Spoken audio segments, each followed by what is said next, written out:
What does your midsection look like right now? For reference, this is what it would look like at 50% body fat. At 40%, your waistline is smaller, but your abs are still buried. At 30%, your stomach is much flatter, but you still don't have visible abs. Once you get to 20%, that's where your abs become visible, and at 10% body fat, you'll have a well-defined six-pack, assuming you've developed your abs through proper training, which we'll get to. Now, at 6% body fat, you'd be truly shredded, lean enough for a pro bodybuilding competition. In fact, this is an actual real-life example of a natural bodybuilder who got down to 6.2% body fat measured by DEXA. But this zone is the six-pack sweet spot, where most men want to be, between 10 and 20% body fat. This is where you'll have visible abs, but not suffer from the nasty side effects of extreme dieting. And this is the same body fat display for women, where the six-pack sweet spot is here, around 18 to 28% body fat. Now, if you're curious, this is what my abs looked like at the end of my last cut at around 10% body fat. You can see that I have more of a four-pack than a six-pack, and while you can't change the genetic structure of your abs, I'm going to explain how to get your abs to pop regardless of the genetic hand you were dealt by using 3 science-based tools. First, how to train your abs optimally using just 2 exercises. Second, how to adjust your diet. I'll help you calculate exactly how much fat you need to lose and how to set up your diet to mathematically guarantee that you get there as long as you follow the plan. And third, the supplements I recommend that are actually worth your money. First, let's talk about training. Now, it's popular these days to say that ab training is a waste of time because, the argument goes, you can train them as much as you want. If you're not lean enough, you won't see the definition anyway. But I disagree. Imagine applying this logic to any other muscle. It'd be like saying, don't train your shoulders because unless you're lean enough, you're not going to see the definition anyway. But no one ever says that. The point is, you do need to train your abs so that when you cut down, there's actually enough muscle there for them to pop through. And if you build up your abdominal muscles through proper hypertrophy training, they will pop more, just like any other muscle. But the problem with most ab training online is that most fitness influencers showcase these fast-paced, quote-unquote, fat-burning, circuit-style workouts, which truly are a waste of time for the most part. That's because these workouts don't actually get the abdominal muscles close enough to failure to stimulate meaningful hypertrophy. They are essentially just another form of cardio. Sure, you'll burn a few extra calories, but you're not building your six-pack. Instead, to get your six-pack to really pop, you'd be much better off doing progressive overload training just like you would for any other muscle. That means loading the ab muscles with weight. And to build your best six-pack, you really only need 2 exercises, 1 weight-loaded crunch and 1 leg raise. That's it. For the loaded crunch, you can do a cable crunch where you grab a rope, kneel down, and crunch while allowing your lower back to round as you squeeze your abs. Don't yank the weight with your hands, keep tension on your six-pack. If you don't have a cable, you can do plate-weighted crunches by holding a plate against your chest and crunching down hard on your six-pack. Do these for 3 sets of 10 to 12 reps twice per week, taking your last set all the way to failure. That means you can't complete a full rep despite maximum effort. Every time you train, try to add some weight or a rep while keeping your form nice and controlled.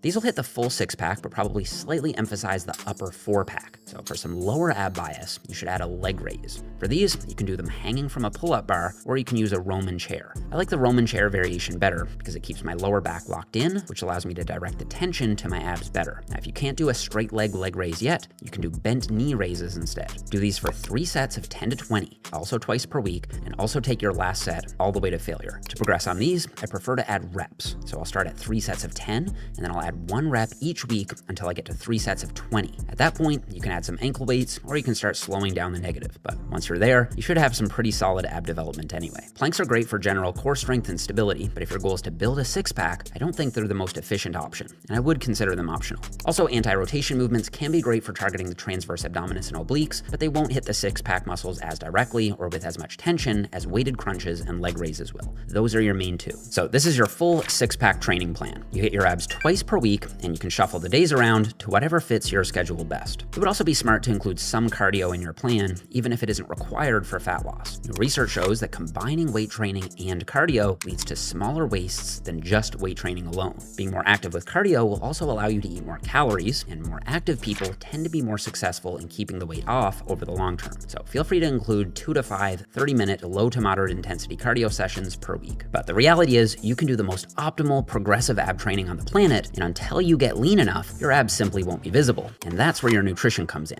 So next, let's set up your six-pack diet. It's very simple. Take your current body weight in pounds and multiply it by 10 to 12. That's how many calories you'll eat. Then take your goal body weight, also in pounds, and multiply it by 0.8 to 1. That's how much protein you'll eat. Make sure you eat at least 50 grams of fat per day, and whatever's left over are free calories. They can be carbs, fat, or protein. Now, the types of foods you eat are far less important than simply hitting your daily targets. Remember the natural bodybuilder I showed earlier? He got that lean while eating Pop-Tarts regularly. But still, try to prioritize minimally processed, nutritious whole foods over highly processed, less nutritious junk food most of the time. And here's a summary of the full 6-pack diet if you want to pause and screenshot. Now, obviously, there are big differences in metabolism from person to person. And next, I'm going to cover some mistakes that almost everyone makes. So keep in mind that these calories and macros won't work perfectly for everyone. For some people, the calories will be a bit too high. For others, they'll be a bit too low. Luckily, I spent the last 2 years helping create the best science-based algorithms for my nutrition app, MacroFactor, which is the only app I'm aware of that detects changes to your metabolism and then adjusts your calories and macros to make sure that you not only reach your fat loss goal, but that you maintain it after the cut is over. It's basically like having me as your own personal coach, but for a tiny fraction of the cost. And I'll have a little more info about that at the end, but you can try it for 2 weeks for free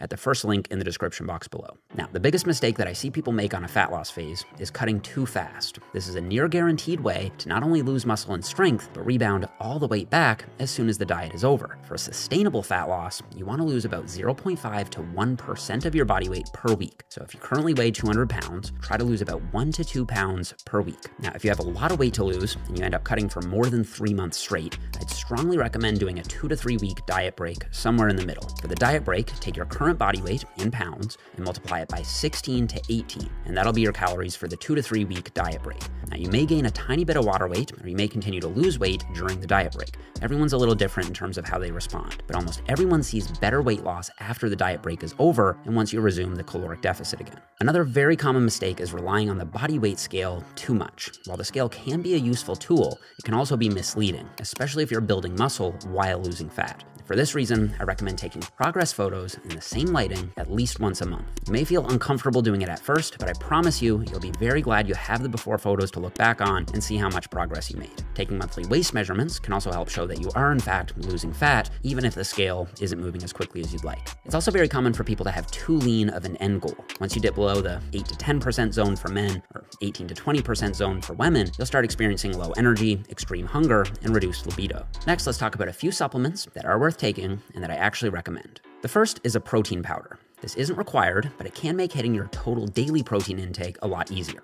I'll usually have a 30 to 50 gram protein shake immediately after training, not because there's a super time-sensitive anabolic window, but simply because it's an easy way for me to boost my daily total. The second is creatine monohydrate. I take 5 grams every day. It doesn't seem to matter when you take it, and you don't need to cycle on and off. Decades of research have shown no negative side effects, and it's one of the only legal supplements that actually offers a meaningful boost in both strength and muscle mass. It won't make you look watery or bloated, but it doesn't seem to work for about 25% of people, so you'll need to try it out for yourself to see if you're a responder. The third is caffeine. Now, I personally take a pre-workout supplement for this, but if you don't want to take pre-workout for whatever reason, coffee or caffeine tablets can get the job done. Caffeine does have a small thermogenic effect, and it does seem to burn some extra calories, but it isn't clear if this translates to significantly more fat loss over the long term. But that's not why I take it anyway. I take it because it helps me feel more focused and alert during training. You do develop a tolerance to caffeine though, so I would suggest only taking it on days when you feel like you really need it, or cycling off it for a few weeks once every few months. And if you want to have all the hard work of planning out your diet taken care of for you, I'd strongly encourage you to download my nutrition app, MacroFactor. It's free for the first 2 weeks if you use the link below, so you have absolutely nothing to lose, and you can cancel anytime. Here are some of the transformations I've collected already from people using the app. And this is my own personal transformation where I lost 30 pounds by using the app's algorithms exclusively. I didn't manually adjust a single thing. I just followed whatever the app told me. The app is also extremely fast to learn and easy to use. We've always had a barcode scanner that allows you to instantly track the macros, but in some countries, the macros wouldn't show up for every food. So we recently added a nutrition label scanner. So now